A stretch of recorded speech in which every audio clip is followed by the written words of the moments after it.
பருந்து மங்கை. அத்தியாயம் 12. சுரங்கப்பாதை. டெங்லியின் வீட்டில் அன்று இரவு உதயச்சந்திரனுக்கு நல்ல விருந்து. டெங்லி அருகில் இருந்து அவனை உபசரித்தார். நன்றாக சாப்பிடு. இந்த வாலிப வயதில் நன்றாக சாப்பிட வேண்டும். நான் உன்னை போல் இருந்தபோது இதை போல 2 மடங்கு சாப்பிடுவேன். வெட்கப்படாமல் சாப்பிடு என்று டெங்லி உபசரித்தார். லீனா பரிவோடு பரிமாறினாள்.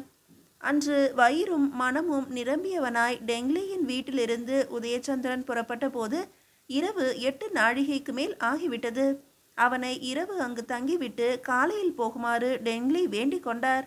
ஆனால் உதயச்சந்திரன் கோட்டைக்கு வெளியே இருந்த பௌத்த விகாரத்தில் தங்கப் போவதாக கூறிவிட்டு புறப்பட்டான். தெருவில் இருந்த தீப்பந்த விளக்குகள் அணைக்கப்பட்டு விட்டன. நிலவின் ஒளி மட்டுமே மேகங்களினூடே மங்கலாக பரவி இருந்தது. வழியில் இருந்த தென்னந்தோப்பை உதயச்சந்திரன் நெருங்கியதும் தயங்கி நின்றான். அடர்ந்த தோப்பு ஆதலால் இருள் மண்டி கிடந்தது. தோப்பினூடே ஒரு சிறு பாதை இருந்ததால் நேரே அது வழியாக நடந்தால் தோப்பை கடந்து விடலாம். உதயச்சந்திரனுக்கு உள்ளூர பயம். நாகப்பாம்பின் நினைவு அவனை அச்சுறுத்தியது. ஓலைகளின் சலசலப்பு அவனை மிரள வைத்தது. எப்படியும் போய்த்தான் ஆக வேண்டும். மனதை திடப்படுத்தி கொண்டு பாதையில் நடக்கத் தொடங்கினான். கொஞ்ச தூரம் சென்றதும் பாதை சரியாக தெரியவில்லை. தென்னை மரங்களினூடே எழுந்த நில ஒளி போதவில்லை. தயங்கியபடியே நின்றான். தோப்புக்குள் சற்று தள்ளி ஒளி தெரிந்தது.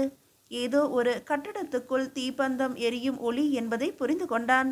அங்கு சென்றுவிட்டால் அங்கு இருப்பவர்களை தனக்கு பாதையை காட்டும்படி துணைக்கு அழைக்கலாம் என்ற எண்ணத்தில் அந்த ஒளியை இலக்கு வைத்து நடந்தான். அந்த ஒளி வந்த இடம் மாலையில் அவன் கண்ட சிறு கோயிலாக இருக்கும் என்று யூகித்தான். தோப்பிலிருந்து நந்தவனத்தை நெருங்கியதும் கோயிலினுள் ஒரு ஆள் இருப்பது தெரிந்தது.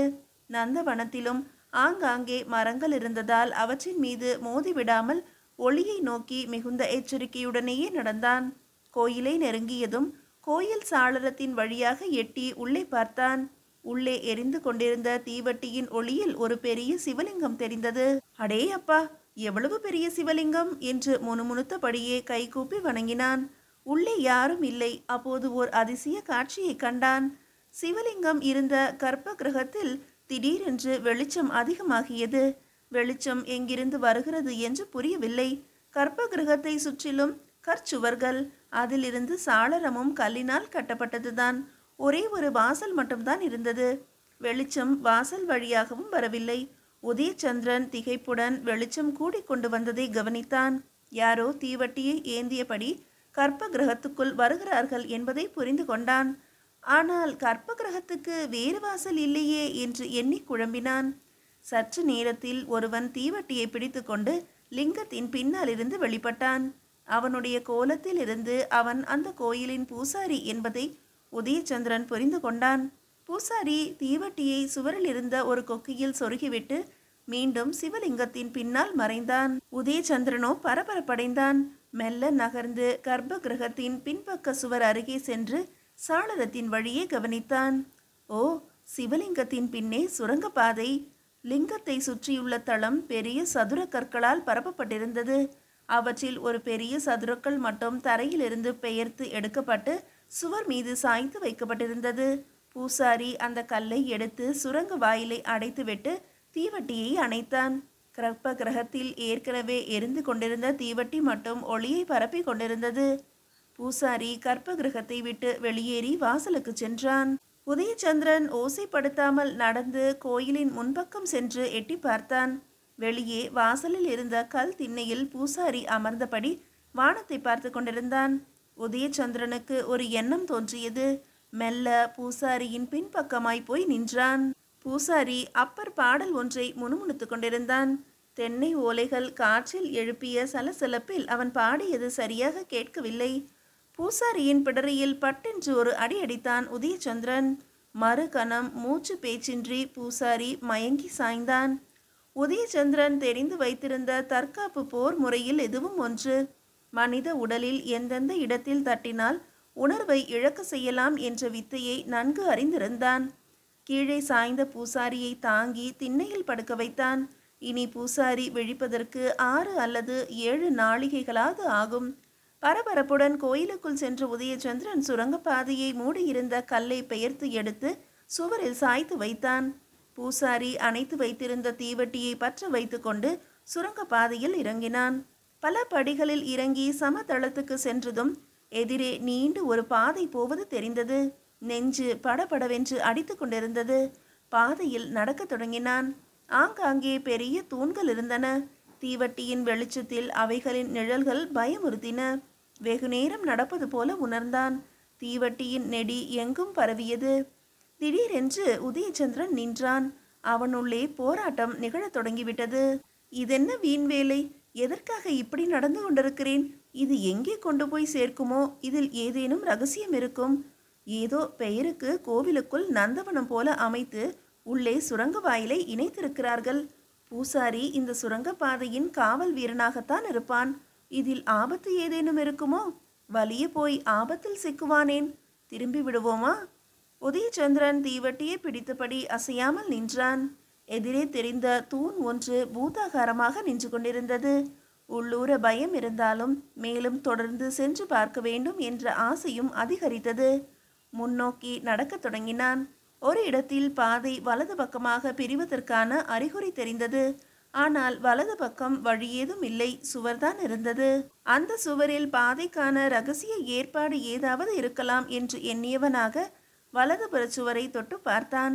கற்களால் சுவர் கட்டப்பட்டிருந்தது. அதை அப்போது ஆராய்வதை விட்டுவிட்டு தொடர்ந்து பாதையில் நடந்தான். சற்று நேரம் நடந்த பிறகு படிக்கட்டுகள் தெரிந்தன. அவனுடைய இருதயம் வேகமாக துடிக்கத் தொடங்கியது. படிகளில் இறங்கினான். படிகள் வளைந்து வளைந்து மேலே ஏறியது. ஒரு இடத்துக்கு வந்ததும் உயரே வட்ட வடிவத்தில் ஒரு பெரிய துவாரம் தெரிந்தது.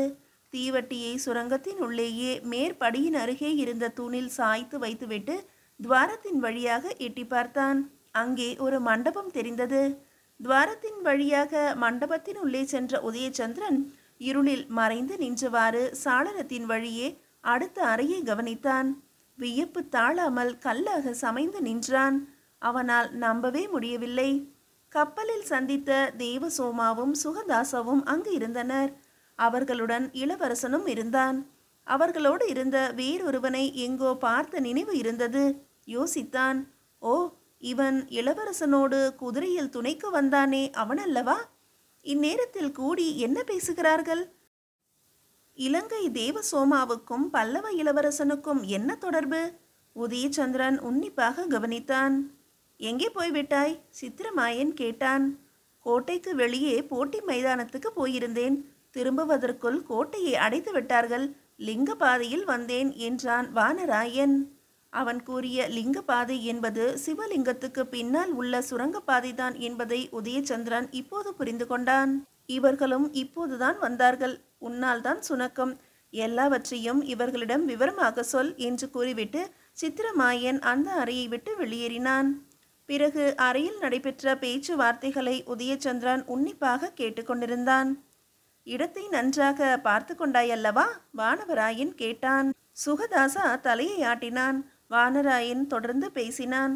போட்டி மைதானத்தில் பார்வையாளர் பகுதியில் உனக்கு நான் காட்டிய ஆசனத்துக்கு எதிரே இருக்கின்றனவே 2 மரங்கள். நன்றாக கவனித்து கொண்டாயா? தலையை அலட்சியமாக அசைத்தான் சுகதாசன். மைதானத்துக்கு வெளியே அடுத்து இருப்பது கல்லால மரம். அதன் பின்னே இருப்பது புளிய மரம். நீ புளிய மரத்தின் மீது ஏறி இருந்துதான் குறிவைக்க வேண்டும். முன்னே இருக்கும் கல்லால மரம் உன்னையும் நீ ஏறி இருக்கும் புளிய மரத்தையும் நன்றாக மறைத்து கொண்டிருக்கும். நாளை நீ புளிய மரத்தில் ஏறி மைதானத்தில் உள்ள பார்வையாளர் பகுதியில் நான் காட்டிய ஆசனம் நன்கு தெரிகிறதா என்று சோதித்து பார்த்துக்கொள். போட்டி வீரர்கள் நுழையும் வாசலை அடுத்து மேல்புறமாக உள்ள மேடையில் 3வது ஆசனம் அது. நன்றாக ஞாபகம் வைத்துக்கொள். இலக்கு நன்கு தெரிவதற்கு மரக்கிளைகளை வெட்ட வேண்டுமானால் நாளையே வெட்டிக்கொள் என்றான் வானராயன். போட்டியின் முதல் நாளே வேலையை முடித்துவிட்டால் என்ன? கேட்டான் தேவசோமா. வேண்டாம், முதல் நாள் காவல் பலமாக இருக்கும். 2ஆம் நாள்தான் சற்று அயர்வார்கள். 2ஆம் நாள்தான் மகாராணியின் பரிசளிப்பு நடைபெறும். நான் கூறுவதை கவனமாக கேட்டுக்கொள்ள வேண்டும். 2ஆம் நாள் பரிசளிப்புக்கு முன்பாக கடவுள் வணக்கம் நடைபெறும். அதன் பின் போருக்கு சென்றிருக்கும் சக்கரவர்த்தியின் வெற்றிக்காக பிரார்த்தனை நடைபெறும். முதலில் கடவுள் பிரார்த்தனை முடிந்ததும் 3 முறை கொம்பு ஊதுவார்கள். பிறகுதான் போர் வெற்றிக்கான பிரார்த்தனை நடைபெறும். கடவுள் பிரார்த்தனை முடிந்து 3வது கொம்பை ஊதி முடிக்கும் போது உன் வேலையை முடித்துவிடு. அந்த சமயத்தில் எல்லோரும் எழுந்து நின்று கொண்டிருப்பார்கள். நான் காட்டிய ஆசனத்துக்கு உரியவரும் எழுந்துதான் நிற்பார். நான் சொன்னவற்றை எல்லாம் காதில் வாங்கி கொண்டாயா என்று கேட்டான் வானராயன். ஓ என்று தலையை ஆட்டினான் சுகதாசன். நான் சொன்னவற்றை எல்லாம் திரும்பச் சொல். சுகதாசா ஒன்று விடாமல் திரும்ப கூறினான். வானராயன் திருப்தி அடைந்து சுகதாசாவின் தோளில் தட்டினான். அந்த நபர் யார்? தேவசோமா கேட்டான். உங்களுக்கு அந்த ரகசியம் இப்போதே தெரிய வேண்டிய அவசியமில்லை. ஒருவேளை அந்த நபர் வேறு ஆசனத்தில் அமர்ந்துவிட்டால்? சந்தேகத்தோடு கேட்டான் தேவசோமா. அமரமாட்டார். ஒவ்வொருவருடைய அந்தஸ்தையும் அனுசரித்து ஆசனம் போடப்பட்டிருக்கிறது. அவரவருக்குரிய ஆசனங்களில்தான் அமர்வார்கள். அதில் சந்தேகப்பட வேண்டியதே இல்லை. உங்கள் விருப்பம் நிறைவேறும் என்று உறுதியுடன் சொன்னான் சுகதாசன். வானராயன் மகிழ்ச்சியுடன் சுகதாசனின் தோளில் தட்டினான். நாம் இப்போது பிரிவோம். இனி நான் உங்களை சந்திக்க மாட்டேன். நீங்களும் என்னை சந்திக்க முயல வேண்டாம். காரியம் முடிந்ததும் நீங்கள் நேரே உங்கள் விடுதிக்கு போய்விடுங்கள். நீங்கள் கப்பல் ஏறும் நாளன்று உங்களுடைய வெகுமதிகள் மாமல்லபுர துறைமுகத்துக்கே வந்து சேரும். நான் இனி உங்களை மாமல்லபுர துறைமுகத்தில்தான் சந்திப்பேன். பல்லவ நாட்டின் ஆசையையும் பெரும் செல்வத்தையும் நீங்கள் போகும்போது கொண்டு செல்லலாம். உங்கள் மீது மிகுந்த நம்பிக்கை வைத்திருக்கிறோம் என்றான். நம்பிக்கை வீண் போகாது என்றான் சுகதாசன். வானராயன் வாசலை நோக்கி கையை தட்டினான். வேல் பிடித்த ஒரு காவல் வீரன் உள்ளே விரைந்து வந்தான். இவர்களை விடுதியில் கொண்டு போய் விட்டுவிடு என்றான் வானராயன். எல்லோரும் அந்த அறையை விட்டு வெளியே சென்றார்கள். உதயச்சந்திரன் சாளரத்தை விட்டு விரைந்து விலகி சென்று சுரங்கத்தினுள் நுழைந்து மறைந்தவாறு எட்டி பார்த்தான். மண்டபம் இருண்டு கிடந்தது. அங்கு யாரும் வரவில்லை. அவனுக்கு வியர்த்து கொட்டியது. நெஞ்சு படபடவென்று அடித்து கொண்டது. தூணில் சாத்தி இருந்த தீவட்டியை எடுத்துக்கொண்டு படிகளில் விரைந்து இறங்கத் தொடங்கினான். பெரிய சதி நடக்கிறது. வீர போட்டி நடைபெறும் போது யாரையோ கொலை செய்ய போகிறார்கள். 3வது ஆசனம் புளிய மரம். 2ஆம் நாள் பரிசளிப்புக்கு முன்பு கடவுள் பிரார்த்தனை நடக்கும் போது புளிய மரத்தின் மீதிருந்து எப்படி? ஓ, சுகதாசா பெரிய வில்லாளி அல்லவா? அடே அப்பா, கப்பலில் கொள்ளைக்காரர்களை அவனுடைய அம்புகள் எவ்வளவு கச்சிதமாக தாக்கின! பாய்மர கம்பத்திலிருந்து அவ்வளவு தூரத்தில் குறிவைத்து அடித்து வீழ்த்தினானே. நல்ல ஆளாக பார்த்துதான் சதிகாரர்கள் தேர்ந்தெடுத்திருக்கிறார்கள். சுகதாசா குறி தவறமாட்டான். ஒரே அம்பு போதும். அந்த பரிதாபத்துக்கு உரிய நபர் யார்? பல்லவ நாட்டின் முக்கிய நபராகத்தான் இருக்க வேண்டும். இல்லையென்றால் இளவரசனே தலையிடுவானா? ராஜ்யம் ஆட்சி என்றால் இதெல்லாம் நடந்து கொண்டுதான் இருக்கும் போல் இருக்கிறது. அந்த நபர் யாராக இருக்கும்? யாராக இருந்தால் எனக்கென்ன? ஏதோ ஒரு ராஜ்ரீய காரியம். எனக்கென்ன இதில் அக்கறை? 2ஆம் நாள் போட்டி மைதானத்திலிருந்து கொலையை பார்க்கலாம். ஓ, நான் ஒருவன்தான் சாட்சி இந்த உலகத்தில். அது பற்றிய உண்மையை கூறக்கூடியவன். தேவைப்பட்டால் நான் ஒருவன்தான் சாட்சி. ஒரு இடத்தில் வந்ததும் நின்று கவனித்தான். அந்த இடத்தில்தான் சுரங்கப்பாதை பிரிவது போல சில அறிகுறிகள் தோன்றின. இடது பக்கத்து சுவரை ஆராய்ந்தான். தீவட்டியை சுவர் அருகே பிடித்தான். சதுரமான கற்களால் சுவர் கட்டப்பட்டிருந்தது. ஒவ்வொரு கல்லையும் கையினால் அழுத்தி பார்த்தான். ஒரே ஒரு கல் மட்டும் லேசாக அசைவது போல் இருந்தது. உதயச்சந்திரன் உற்சாகமடைந்தான். தீவட்டியை அருகில் இருந்த தூணில் சாய்த்து வைத்துவிட்டு அசைந்த கல்லை 2 கரங்களாலும் மேலும் அசைத்தான். கல் நன்றாக அசைந்து கொடுத்தது. இடைவெளியும் தோன்றியது. இடைவெளிக்குள் விரல்களை நுழைத்து கல்லை இழுத்தான். கல் நகர்ந்து முழு பலத்தையும் கொடுத்து அதை வெளியே இழுத்தவன் சுவரிலிருந்து கல் விடுபட்டு வெளியே வந்ததை கவனித்தான். கல்லை கீழே சுவற்றில் சாத்திவிட்டு கல் பெயர்ந்து வந்த பொந்து வழியாக எட்டி பார்த்தான். உள்ளே இருள், ஒன்றும் தெரியவில்லை. தீவட்டியை எடுத்து துவாரத்தின் வழியாக காட்டினான். அங்கும் ஒரு சுரங்கப்பாதை நீண்டு சென்றது. ஆவல் அவனை உந்தியது. பொந்து வழியாக உள்ளே புகுந்து நடக்கத் தொடங்கினான். பாதை போன விதத்திலிருந்து அது மீண்டும் அரண்மனையின் வேறொரு பகுதிக்கு செல்கிறது என்பதை புரிந்து கொண்டான். அவனுக்கு உள்ளூர பயம் எழுந்தது. இரகசிய பாதை ஒன்றில் தான் இருந்ததை உணர்ந்து உடல் சிலிர்த்தான்.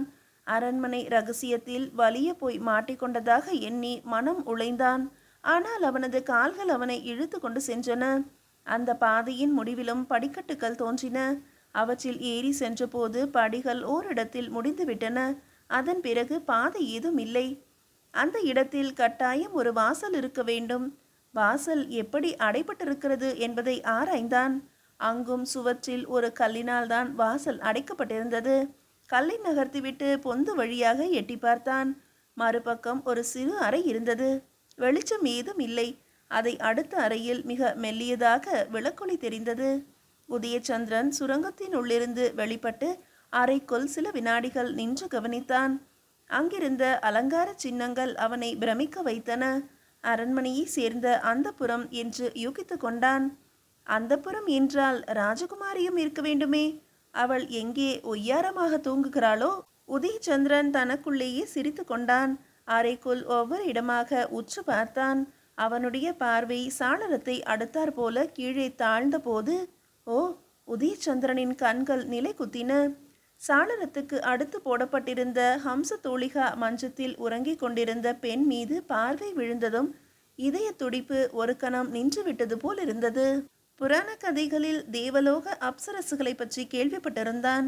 இந்திர சபையை சேர்ந்த தாசிகளான ஊர்வசி, மேனகை, திலோத்தமை போன்றவர்களின் அழகை பற்றி கதைகளில் கேட்டிருக்கிறான். அப்படி ஒரு பிரமிப்பூட்டும் பேரழகு மஞ்சத்தில் கண்மூடி கிடந்ததை கண் இமைக்காமல் பார்த்தான். அந்த அழகியின் தலைமாட்டில் எரிந்து கொண்டிருந்த அகல் விளக்கின் ஒளி அவளுடைய மேனியில் மிருதுவாக படர்ந்திருந்தது. தனிமையில் ஆடை நெகிழ்ந்து நிற்சிந்தையாக தூங்கிக் கொண்டிருந்தாள். அப்படி ஒரு அழகியின் அருகில் தான் நின்று கொண்டிருந்ததை எண்ணியதும் அவனுள் பரபரப்பு அதிகமாகியது. சாளரத்தின் வழியாக கையை நீட்டினால் அவளை தொட்டு விடலாம். அவ்வளவு அருகில் நின்று கொண்டிருந்தவனின் மனம் தத்தளித்தது. அவளுடைய இதழ்களில் புன்முறுவல் தோன்றி மறைந்ததிலிருந்து அவள் ஏதோ ஒரு இனிமையான கனவில் இருக்கிறாள் என்று நினைத்தான். அவனுடைய பார்வை கட்டில் நெடுகிலும் பரவியது. மல்லாந்து படுத்திருந்தவளின் மேலாக்கு விலகி மார்க்கச்சை மட்டும் தெரிந்தது. அந்த கச்சையின் முடிச்சும் அவிழ்ந்து கச்சையும் தளர்ந்து விலகி இருந்தது. மூச்சு விட்டபோது மார்பகங்கள் உயர்ந்தும் தாழ்ந்தும் அசைந்த அழகும், முழங்கால்களுக்கு மேல் ஆடை விலகி கிடந்ததால் ஒளிவிட்ட தொடைகளின் அழகும், அவள் படுத்து கிடந்த கோலமும் உதயச்சந்திரனை சில வினாடிகள் நிலைகுலைய வைத்தன. ஒரு பெண்ணை அப்படி ஒரு கோலத்தில் அவன் கண்டதில்லை. பெண்ணின் அங்கங்களுக்கு மனதை கிறங்க வைக்கும் காந்த சக்தி உண்டு என்பதை அப்போது முதன் முறையாக உணர்ந்தபோது அவன் உடலில் விவரிக்க இயலாத கிளர்ச்சி தோன்றியது. நிலை மறந்து உறங்கும் ஒரு பெண்ணின் உடலை அருகே நின்று அப்படி பார்ப்பது சரியல்ல என்று அவனுடைய கண்ணியமான உள்ளம் தடுக்கவே அவ்விடத்தை விட்டு உடனே விலகிச் செல்ல நினைத்தான். அவனுடைய பார்வை மீண்டும் அவள் அழகு முகத்தில் பதிந்தது. ஓ, எவ்வளவு அழகு! அவள் கண்களை விழித்து அவனை பார்ப்பது போல் இருந்தது. அவன் அதிர்ந்து போனான். மறுகணம் பாய்ந்து சென்று சுரங்கப்பாதையில் நுழைந்து கல்லை தூக்கி வாசல் பொந்தை அடைத்துவிட்டு தீவட்டியை எடுத்துக்கொண்டு ஓட்டமும் நடையுமாக விழுந்தடித்து கொண்டு விரைந்தான். பயம் அவனை உந்தி தள்ளியது. மூச்சு இறைத்தது. வியர்வையில் குளித்தபடி சிவலிங்கத்தின் பின்னே போய் சேர்ந்தான். சுரங்க வாயிலை கல்லினால் அடைத்துவிட்டு கற்ப கிரகத்திலிருந்து வெளியே வந்தான். பூசாரி இன்னும் கல் திண்ணையில் மயங்கியே கிடந்தான். உதயச்சந்திரன் தீவட்டியை பிடித்து கொண்டு தென்னந்தோப்பை நோக்கி விரைந்தான். தோப்பை கடந்து வீதியை அடைந்ததும் தீவட்டியை அணைத்து எரிந்துவிட்டு பௌத்த விகாரத்தை நோக்கினான். பௌத்த விகாரத்தை அடைந்த பிறகுதான் அவனுக்கு ஏற்பட்டிருந்த படபடப்பு சற்று குறைந்தது. மடத்தில் படுத்திருந்த போது உறக்கம் வராமல் தவித்தான். அந்த பெண் யாராக இருக்கும் என்ற ஆராய்ச்சியில் அவன் மனம் ஈடுபட்டது. மீதியை அடுத்த அத்தியாயத்தில் காணலாம்.